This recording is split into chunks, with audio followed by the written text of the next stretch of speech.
Bismillah, Assalamualaikum warahmatullahi wabarakatuh. Alhamdulillah, sebelum kita memulai pembelajaran pada hari ini anak-anak sekalian, terlebih dahulu kita berdoa kepada Allah Subhanahu wa taala agar kita senantiasa dimudahkan dalam memahami ilmu pada hari ini. Berdoa dimulai. Robbi zidni ilman warzuqni fahman. Ya Allah, tambahkanlah ilmuku dan ilmu yang bermanfaat. Amin ya rabbal alamin. Alhamdulillahirabbil alamin. Puji syukur kita panjatkan atas kehadirat Allah Subhanahu wa taala. Pada hari ini kita dapat mengikuti pembelajaran jarak jauh dengan jadwal offline ya, lewat video pembelajaran yang akan Ustadz share pada kesempatan ini. Adapun materi sebelumnya yang sudah kita pelajari adalah tentang sholat fardu. Nah, kita sudah tahu hukum sholat fardu itu adalah wajib dan waktunya ada subuh, duhur, asar, maghrib, isya, dan tentunya itu adalah perintah langsung dari Allah Subhanahu wa taala. Dan kita juga sudah tahu syarat wajib dan syarat sahnya. Tentu hal tersebut menjadi dasar bagi kita setelah mengetahui tata cara sholat fardu. Maka pada hari ini kita akan belajar tentang sholat berjamaah dan sholat Jumat. Jadi apa yang dimaksud dengan sholat berjamaah? Tentu kita berpikir apa ya? Apa yang dimaksud dengan sholat Jumat? Kita juga berpikir apa ya? Nah, inilah kesempatan yang akan kita bahas pada hari ini, yaitu hukum, adab-adab, dan tata cara sholat berjamaah dan sholat Jumat.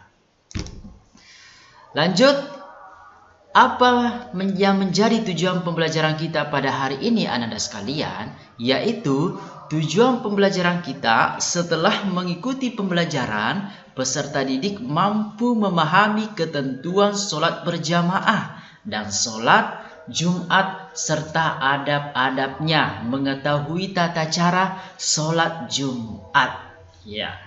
Jadi pada kesempatan ini ada beberapa hal yang menjadi misi kita untuk belajar pada hari ini, yaitu apa hukumnya sholat berjamaah itu? Apakah sunnah, wajib, sunnah muakkad, ataukah hukum-hukum yang lainnya? Nah, itu yang kita bahas. Begitupun dengan sholat Jumat.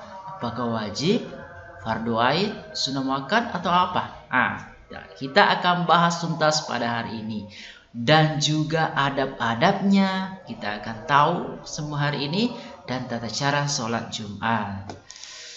Lalu apa manfaat mempelajari ini anak sekalian? Nah, ini dia bahwa manfaat mempelajarinya adalah membangun persatuan dan kerjasama sebagai implementasi pemahaman ibadah sholat dalam kehidupan sehari-hari. Jadi kalau sholat fardu itu menanamkan bagaimana kita bersikap, berperilaku yang baik. Nah, itu terlihat orang yang mendirikan sholat itu dengan perilaku yang baik. Nah, dengan sholat berjamaah akan senantiasa membangun persatuan. Sholat Jumat akan membangun persatuan dan kerjasama, karena di situ banyak orang-orang yang kemudian sholat bersama-sama. Itulah yang menjadi manfaat bagi kita dalam kehidupan sehari-hari. Lanjut anak-anak sekalian, lalu apa kata kunci materi kita pada hari ini? Nah, ini dia, kata kuncinya adalah hukum. Ya, ada hukum yang akan kita pelajari. Kemudian adab-adab sholat berjamaah. Nah, lalu tata cara sholat Jumat. Nah, ini akan kita bahas kata kuncinya pada hari ini. Lalu apa hukum sholat berjamaah? Nah, kita akan bahas pertama kali adalah sholat berjamaah. Sholat berjamaah itu hukumnya sunnah muakkad, anak-anak sekalian. Apa yang dimaksud dengan sunnah muakkad? Yaitu sangat dianjurkan. Sangat dianjurkan. Nah, bagi siapa? Bagi laki-laki. Nah, ini berlaku bagi laki-laki. Mampu tidak dalam perjalanan dan mendengar azan. Maksudnya apa anda sekalian? Jadi sholat Jumat itu dianjurkan, sangat dianjurkan bagi laki-laki untuk sholat di masjid secara berjamaah daripada di rumah. Lalu orang yang harus bersolat berjamaah itu, yaitu dia mampu ya, dia tidak dalam perjalanan seperti perjalanan dari daerah, dari Makassar ke daerah apakah Bulukumba, Sinjai, Palopo, Sopeng, Wajo, dan lain-lain sebagainya. Nah, lalu dan juga ketika mendengar azan. Nah, kalau kita mendengar azan, kita menuju ke masjid untuk sholat berjamaah, ananda sekalian. Lalu bagi perempuan bagaimana? Tadi kan laki-laki sangat dianjurkan. Nah, lalu bagi perempuan itu sebaiknya di rumah, tetapi boleh ke masjid jika mau sholat berjamaah di masjid. Tapi sangat dianjurkannya itu di rumah lebih baik bagi perempuan. Bagi anak-anak dakwah lebih baik sholat di rumah itu lebih afdolnya ya. Tapi kalau mau ke masjid tidak apa-apa juga, silahkan ya. Namun hukum bagi laki-laki itu, bagi anak-anak ikhwan itu sangat dianjurkan ya. Ketika mendengar azan ke masjid untuk sholat berjamaah. Atau boleh berjamaah di tempat lapang ataukah di rumah bersama keluarga. Tapi itu ya, intinya kita sholat berjamaah ya. Lalu apa yang menjadi dasar daripada sholat berjamaah ini? Yaitu dalam hadis riwayat Bukhari, waju'ilat lil ardu masjidan wa tahuran wa ayyuma rajulin min ummati adraktahu as-salatu falyusalli. Artinya, bumi telah dijadikan untukku sebagai tempat bersujud dan suci. Karena itu, siapa saja dari umatku mendapati waktu sholat, hendaklah ia sholat. Nah, ini artinya bahwa ketika kita mendapati waktu sholat, kita hendaklah untuk pergi sholat bersama-sama. Nah, ini adalah dialog nasihat Nabi Muhammad SAW dengan Ibnu Ummi Maktum. Rasulullah SAW didatangi oleh seorang sahabat yang tunanetra. Tunanetra itu buta ya. Bernama Ibnu Ummi Maktum. Berikut ini dialognya. Ibnu Maktum mengatakan, "Wahai Rasulullah, aku tidak punya penunjuk jalan yang bisa membawa aku ke masjid. Apakah aku mendapatkan keringanan untuk sholat di rumah?" Lalu Rasulullah SAW jawab, "Apakah engkau mendengar azan?" Ibnu Ummi mengatakan, "Ya." Rasulullah SAW kemudian memberikan nasihat, "Kalau begitu, aku tidak mendapatkan keringanan untukmu." Ini ya dalam Abu Daud. Oke, ini artinya bahwa Anda sekalian, ketika meskipun dalam keadaan buta seperti Ibnu Ummi Maktum ini dalam keadaan buta, tetapi kalau dia mendengarkan azan, dia harus ke masjid. Dia harus ke masjid untuk sholat daripada sholat sendirian di rumah. Oke, lalu apa adab-adab sholat berjamaah itu? Adab-adabnya itu disunahkan berwudu di rumah sebelum ke masjid. Ini adabnya ya. Jadi sebelum ke masjid kita disunahkan untuk berwudu dulu terlebih dahulu. Itu lebih utama. Kemudian yang kedua, membaca doa keluar rumah dengan mendahulukan kaki kanan ya. Kita dahulukan kaki kanan kita ketika keluar rumah. Kemudian berangkat ke masjid itu lebih awal. Berarti intinya sebelum azan, kalau bisa, kalau sudah bunyi masjid di rumahnya masing-masing, ya bergegas ke masjid. Itu lebih utama ya, lebih di adab-adabnya ya, lebih awal ke masjid. Lalu tidak tergesa-gesa walaupun iqamah dikumandangkan. Meskipun iqamah sudah dikumandangkan, kita sudah berjalan, berusaha, kemudian berjalan, kita tidak usah buru-buru lari.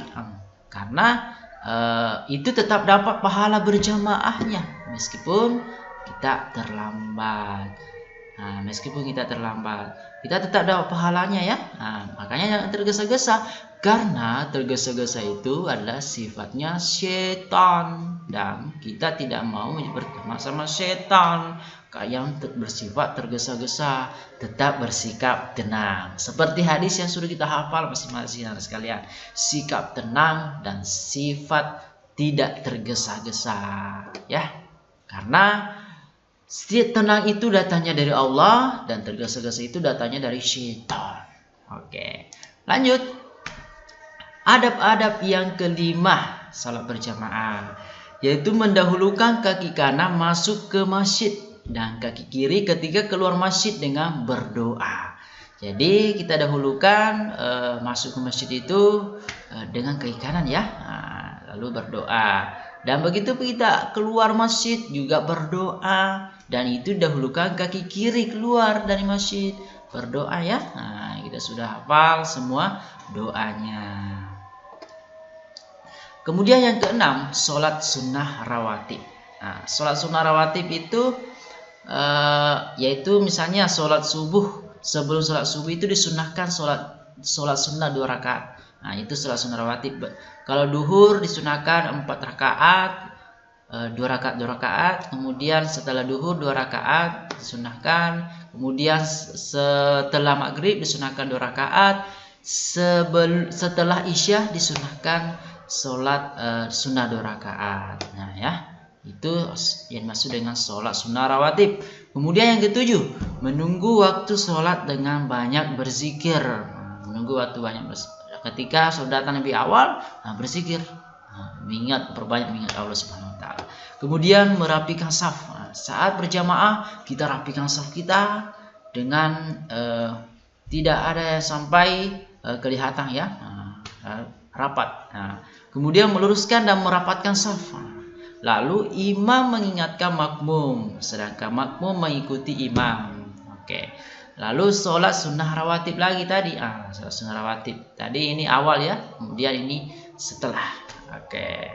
Nah, itulah adab-adab sholat berjamaah. Lalu apa keutamaan sholat berjamaah sekalian? Dalam hadis yang disebutkan dari Abdullah ibnu Umar bahwa Rasulullah SAW bersabda, an Abdullah bin Umar, anna Rasulullah sallallahu alaihi wasallam qala, salatul jama'ati tafdulu salatal faz bisa ba'in wa ishrina darajah. Salat berjamaah lebih utama dibandingkan salat sendiri sebanyak 27 derajat. Jadi bandingkan, kalau hanya sholat sendiri itu hanya 1 ya dapat. Kalau sholat berjamaah itu dapat 27 derajat. Perbandingannya sangat besar. Maka dari itu marilah kita berlomba-lomba berjamaah agar lebih banyak kemudian amalan-amalan yang kita peroleh.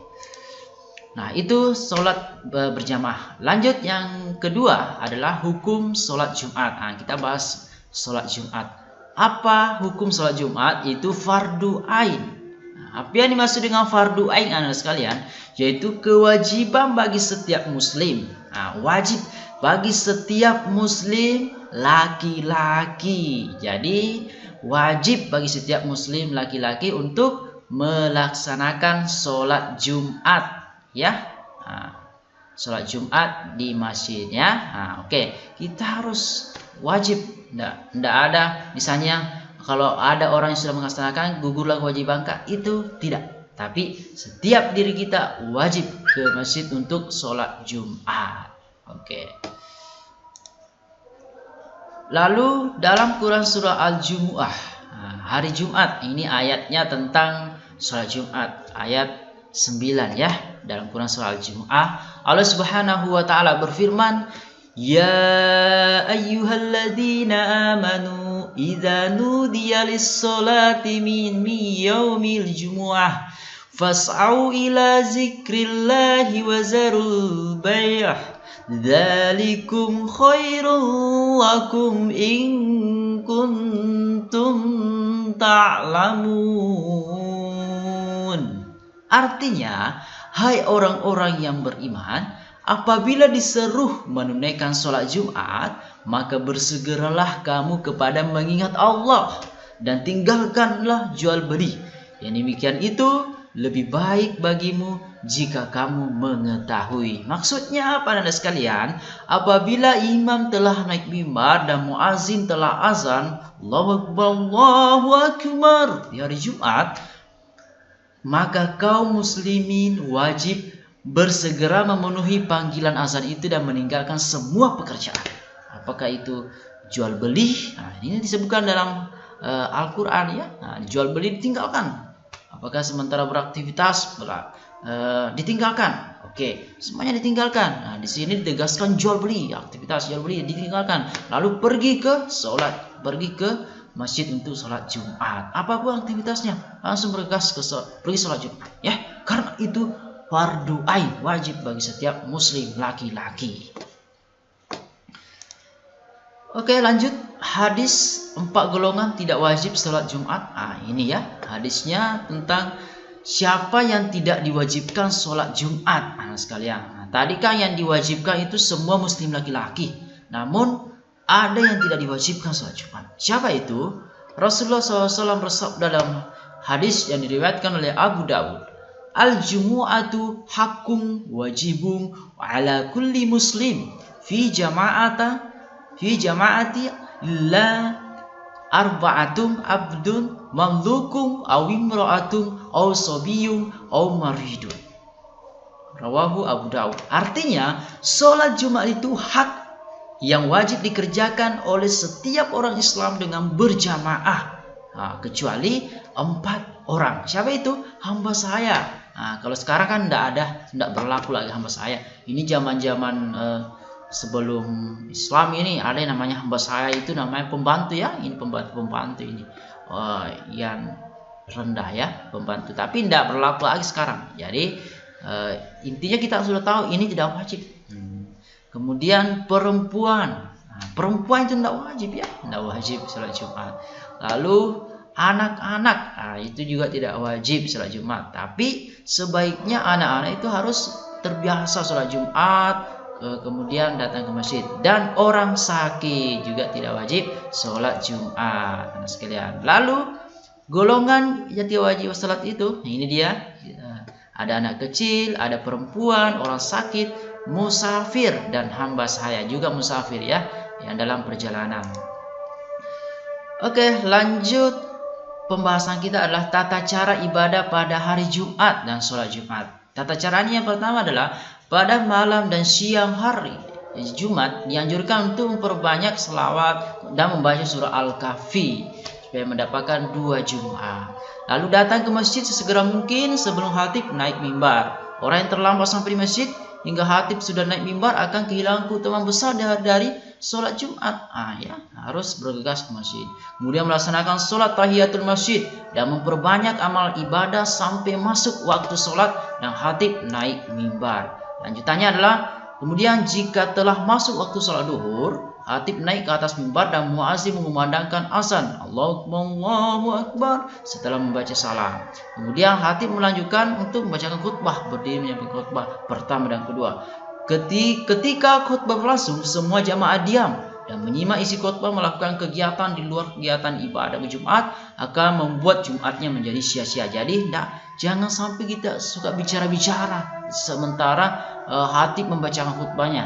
Itu mengurangi pahala daripada sholat kita, atau bisa jadi sia-sia saja sholat Jumat kita. Makanya diam, dengarkan khutbah.